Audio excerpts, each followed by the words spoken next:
Hey guys, it's Kevin again, and in this video I'm reviewing to The Conjuring. Yes, I am so happy I finally saw The Conjuring. I wanted to see this movie in the theater. I never got a chance to, but today I had some money. I went out and I got The Conjuring because I had to see it. And what did I think of The Conjuring? I was definitely looking forward to it, by the way. From the trailer, it looked great. The cast looked great.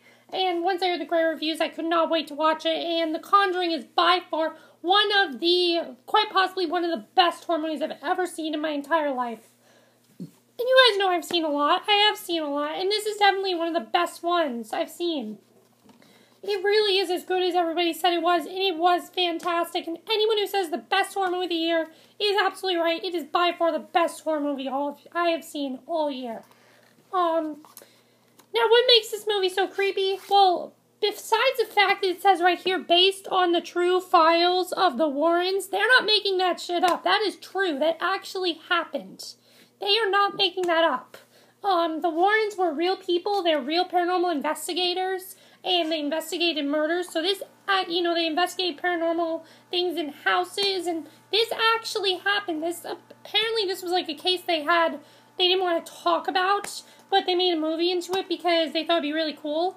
And I don't know, I think some of it might have been a little bit exaggerated, but I think for the most part, it pretty much happened this way. I don't think everything happened shot for shot and, everything, but we'll have to, that's basically, what we need to, that's the one reason why I think it's so creepy. But this movie is basically about, there's this family, well, before we see, Patrick Wilson and Sigourney Weaver's characters, Lorraine and Ed Warren, who, there are these two teenage girls, basically, and they're talking to them about this doll, Annabelle, who is, like, haunting them, basically, and, so, yeah, they keep talking about it, and they're like, okay, well, case closed, basically, but then we see that there's this new family moving into this house, and, everything seems to be okay, it's, like, 7 kids, basically, it's a husband, wife, and 5 kids.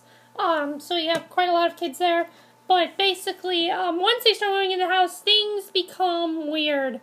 Especially after their dog dies. Their dog just, dies on them. She ends up getting this weird, the mother ends up getting this weird scar on her. And they don't know what's going on there. They keep hearing weird noises. And especially this scene right here. One day she goes down to the basement, as you can see right here. She goes down to the basement. She hears, this weird noise and everything. Someone, tossed her down the stairs. And, she was playing this clapping hide-and-seek game with her daughter. And, she goes downstairs, and that happens. So, as soon as this happens, she ends up calling Lorraine and Ed Warren to help them, basically, get this evil spirit out of there. They don't know who's in there. And it turns out that, basically, they're being haunted by the doll, Annabelle. That's the movie it's about. And then after this, basically, the movie focuses on them trying to figure out the case and everything, and trying to find out how to get this spirit out of their house. So that's the plot of the movie, and I think it's a great plot right there. I think it's definitely an original plot. Yes, we've seen it a lot of times, but it is original because it's different. It's different from, I think, things we've seen before. What makes this movie so great, besides the fact that it's based on a true story, also the performances. The performances in this movie were phenomenal. The entire movie, I thought all the performances were really fantastic. First of all, you got the big standouts here. The big standouts, of course, are, Vera Farmiga and, Patrick Wilson. Did I say Sigourney Weaver before?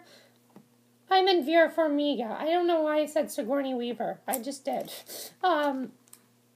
But Vera Farmiga and Patrick Wilson, they are both fantastic in this movie as the husband and wife. You really feel they actually are also a married couple. They've gotten married, they have a daughter, and they're happily married as well. And I really like seeing their story. I like how in the beginning it kind of, you see the family, and then it goes, sometimes to Vera Farmiga and Patrick Wilson. I like how it did that. I thought that was pretty cool the way they set that up. I definitely like that. And I definitely thought that was a nice way to start it because we got to see both their perspectives.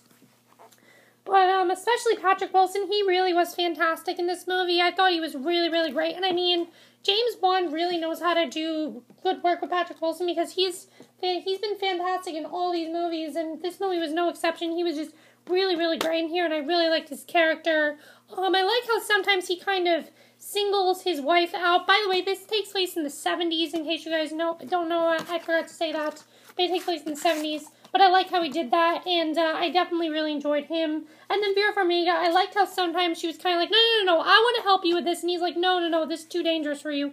Kind of shows the difference between the 70s and now, and I really like the way they did that. I thought that was really cool. And some of the scenes with them trying to figure out things was also really cool to see. I definitely really enjoyed that.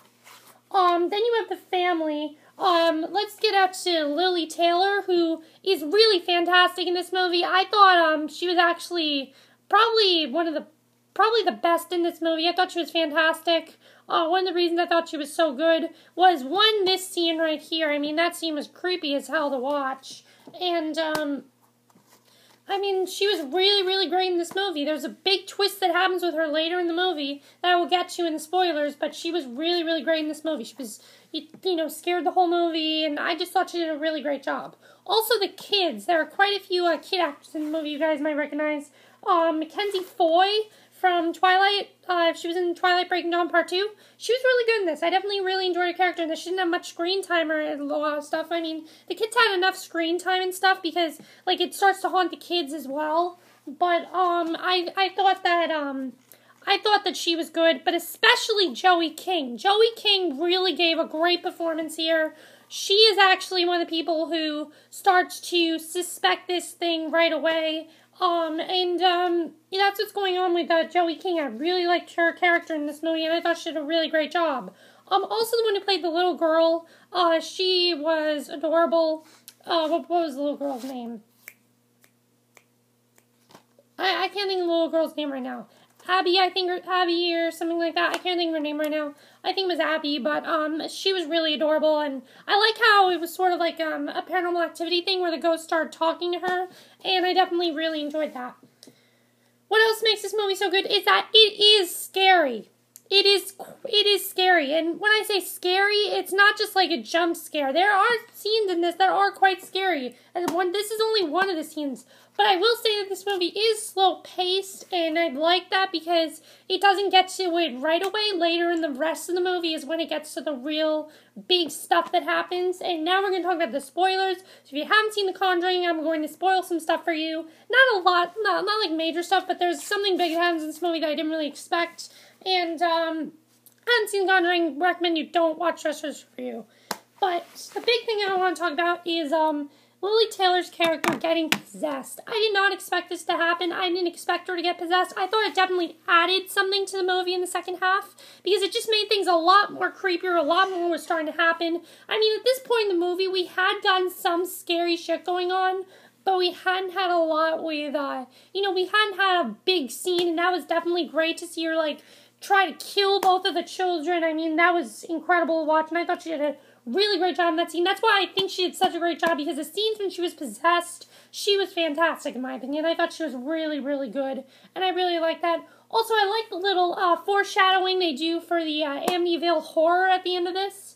Now, I'm wondering if they're going to make Amityville horror or Amityville haunting, whatever you call it, remake because of this or something like that, because I mean it ends with them saying, oh, we got a new case and everything, and it's the Amityville haunting. That's what they're talking about. And the other thing that I think is really cool is that at the end they actually show the real people, and you see that these were real people, and I really like that they did that because it really made the movie really, really great. So yeah, this movie overall is just fantastic. You guys need to see it. It is definitely one of my favorites of the year. By far, it is fantastic, and you guys definitely need to see it because it is great. And you will never see the game Hide and Clap differently again. You will never see the game Hide and Clap quite the same way again, especially after this scene. But you need to see this movie. It is fantastic.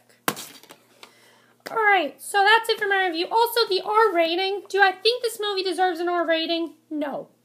I think it's stupid that they gave an R rating. I think they could have easily made this movie PG-13, but I think with them having the R rating, there wasn't like blood or anything. Literally, it was just because they thought it was too scary for PG-13. Insidious was PG-13, and that was scary as well. This was probably scarier than that, but still, I mean, just whatever. But that's it for my review of The Conjuring. Let me know what you guys saw of the movie. I'm sure all of you really liked it. I'd love to hear what you guys think of the movie. That's it for my review. I hope you enjoy it, and I'll see you guys in the next video. Okay, bye.